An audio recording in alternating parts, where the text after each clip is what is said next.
and welcome to another edition of Brewin on Broad Street. I'm Steve Snyder, entrepreneur in residence here at Gesmer Updegrove, and I'm with my friend this morning, Catherine Macris from Fragomen.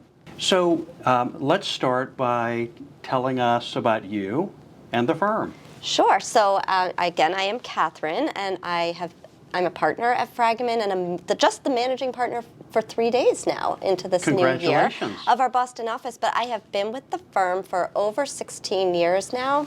I spent about 10 years in New York City, about 4 months in Sydney, Australia, leading our consular practices team there.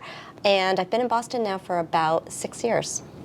The firm, so I'm an immigration attorney. So what is that? Our firm is actually the world's largest corporate immigration law firm, and we help clients navigate the complexities of global mobility and immigration law. So we're actually quite large. We have 6,000 professionals, 60 offices all around the world. And where we don't have offices or in-house practice groups, we do work with local advisors to provide immigration services in over 170 countries. So I focus specifically on U.S. inbound, but the firm at large handles global immigration. And from our conversations, I know you work with both large companies and small. That's right. So our clients run the gamut from large multinational corporations moving resources all around the world to small startups that are opening a very first office in the U.S., and also to individuals who may want to self-sponsor themselves for certain classifications or for permanent residence even. And so as you work with these companies, particularly the smaller ones, what are the challenges and opportunities that they often have? There are a lot of opportunities, but I will say U.S. immigration is really quite challenging, and I think that's really what differentiates Fragomen is because we have this global reach, we really can help optimize strategies and solutions by considering options all around the world where it may be easier to facilitate entry and where it may not. So coming to the United States as an entrepreneur, there is no entrepreneur visa per se, but there are some really good immigration options, and what you need to really consider is your ultimate goal. So your short-term objectives, your long-term objectives, and there are loads of considerations, loads of options. It's really quite complex, but this is what we do, and we really enjoy navigating all these complexities. We work with lots of early-stage companies that want to bring in resources, mostly technical resources, here to the U.S. to assist them. We also work with companies that start in other parts of the world who want to bring their employees here to open U.S. operations. So I'm sure you see that a lot as well. We do. We see it quite frequently, and there are different visa options that are available. So oftentimes, in those preliminary phases, individuals may be thinking about business visas that will facilitate their entry for purposes of setting up these meetings and having some of those consultations, maybe getting a lease for a space, things of that nature.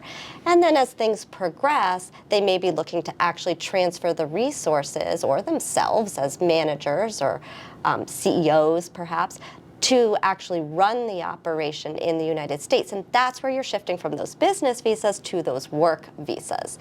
And there are some really good options. If you're setting up a new office, there is the L1 visa, for example. I mean, I could go on for days and talk about all the different options, but depending on the goals and where you are along that process will determine what options really are available. There's the L that I mentioned, there's the E visas. That's very common for an entrepreneur in that type of situation as well. Whenever we talk about your immigration work, you are so passionate about it. Where did that passion come from?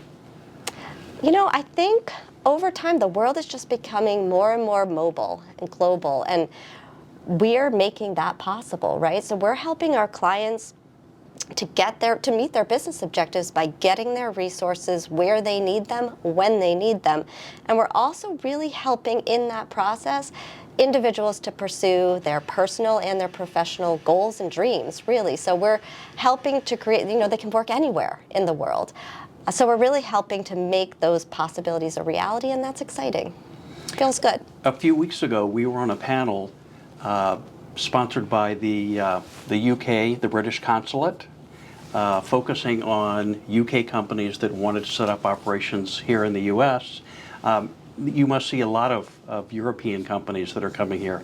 We do. It is quite common, and like I said, there are some really good options, and we work very closely with many of these on mostly, I would say, L1s. Some E's, but many of them are starting with sending a manager to come over, and that is oftentimes facilitated through the L1 if there's already an entity abroad. But like I said, there's so many considerations in terms of what the best option is, but it is absolutely doable. We work with a lot of companies who are in that exact scenario, and what we would do is talk through what the immediate goal is, what the longer term goal is, whether there are family members. There's so many ancillary considerations that you may not think of on day one, and that's what we really try to pull out in these types of consultations. You mentioned that you worked in Australia. I did. What was it like? Well, the city itself of Sydney is absolutely amazing, and I can't wait to get back. But we at Fragomen have a consular practices team, so we cover all the different regions in the world, and I in particular was in Sydney for coverage of the APAC region, so I was building up a team there. What's really special about this group is, well, while I was talking about all these visa options, right, a lot of them require that you file something with the Immigration Service in the United States first. Then you go and get your visa stamp at a consulate abroad. So our consular practices team facilitates all of these intricacies of those consular applications abroad and liaise with these consulates in particular, know their ins and outs. There can be particular rules, but it can be very different what you see in practice. So knowing what's happening on the ground and having those relationships with the consular officials can really go a very long way when you're meeting maybe you need an emergency appointment or something just isn't going right, it's held up. We're able to facilitate that through these consular practices teams. So in Australia, I was leading the group covering APAC and getting to really know those APAC consulates. It was an exciting time, and for me, gave me opened up my eyes to this whole other side of the process that I hadn't been involved in the United States. And immigration laws are constantly changing. That is absolutely true. That keeps us on our toes, and I think that's what also keeps it exciting. When I was looking at your background, I noticed that you minored in Italian. I did. In undergrad. So as we sign off, I'd love for you to say something to our audience in Italian, and you don't have to tell us what you said, because it's up to all of us to figure it out. Okay, well, I hope that my accent will do it justice. Posso parlare un po', ma ho dimenticato molto perché non parlo mai adesso. I'm going to figure out what you just said. Thank you so much for joining me. Thank you so much for having me. You're so welcome. And thank you for joining us for another edition of Brewin on Broad Street.